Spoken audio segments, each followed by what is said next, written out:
प्रधानमंत्री आवास पर पीएम मोदी ने आज संभावित मंत्रियों से मुलाकात की। बैठक के बाद संभावित मंत्रियों ने क्या कहा है, आइए आपको सुनाते हैं।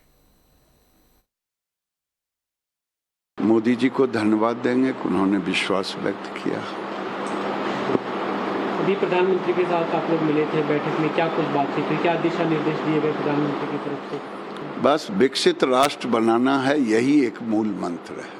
उसके लिए 100 दिन, 365 दिन, सारे दिन काम करना है। प्रधानमंत्री जी ने भी लगातार तीसरी बार मुझे अपनी टीम में शामिल करके देश की सेवा का सौभाग्यपूर्ण अवसर दिया है।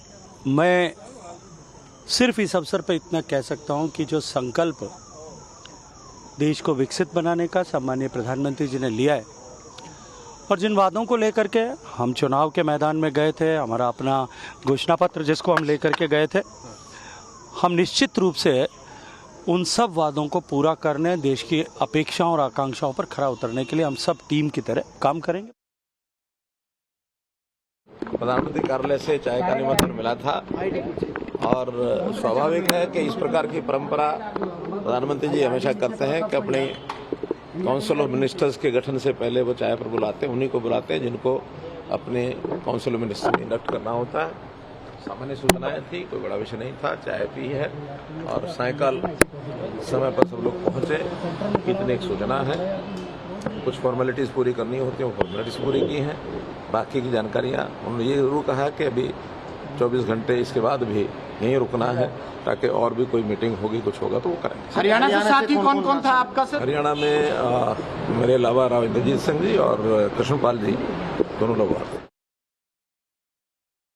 मिल सकता है, या अदर जो मंत्री हैं जैसे एनसीपी से, और उनसे किन किन की उम्मीदें लगी, कौन कौन आया था आज? नहीं, मुझे लगता है कि उसमें तो सभी बीजेपी के मंत्री तो जो सीनियर मंत्री तो थी, मतलब अमित शाह जी थे, राजनाथ सिंह जी थे और मनोहर लाल खट्टर जी थे और हमारी निर्मला सीतारामन जी थी, नितिन गडकरी जी थे, पीयूष गोयल जी थे और प्रहलाद जोशी जी थे।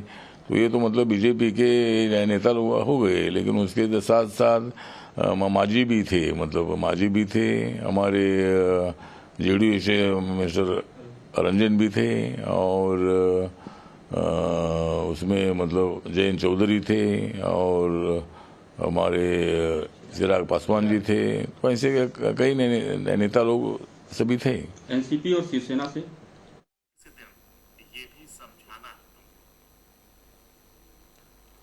और इसी पर ज्यादा जानकारी के लिए हमारे साथ हमारे संवाददाता अमित चौधरी भी हमारे साथ जुड़ गए। अमित, देखिए मंत्रिमंडल के विस्तार को लेकर के सबकी निगाहें टिकी हुई हैं और अगर पूरे परिदृश्य की बात की जाए, खासतौर से अगर बिहार की अगर हम बात करें तो यहाँ से भी कई संभावित चेहरे ऐसे जिनको मंत्री पद दिया जा सकता है।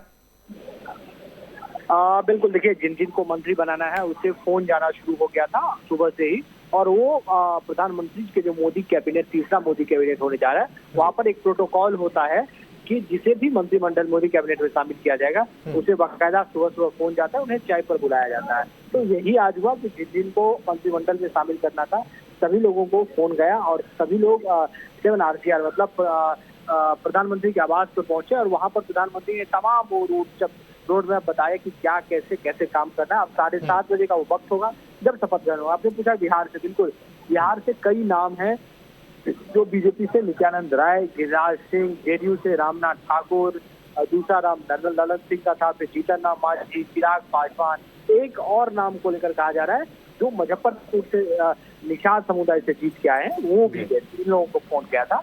और जो झारखंड से वो संजय सेठ जो रांची से सांसद है, उन्हें भी फोन किया। तो सभी लोग प्रधानमंत्री से मुलाकात करके निकले हैं। अब 7:30 बजे का वक्त होगा जब मोदी कैबिनेट का शपथ ग्रहण होगा। अमित, अगर ओवरऑल तस्वीर की बात की जाए तो कितना लोगों के चेहरे, क्योंकि देखिए सस्पेंस लगातार बरकरार रखा गया। जिस तरीके से पीएम ने कहा था कि आपके पास अगर कोई कॉल आए तो उसको क्रॉस चेक करें, तो ऐसे में सस्पेंस कितना बरकरार रखा गया है?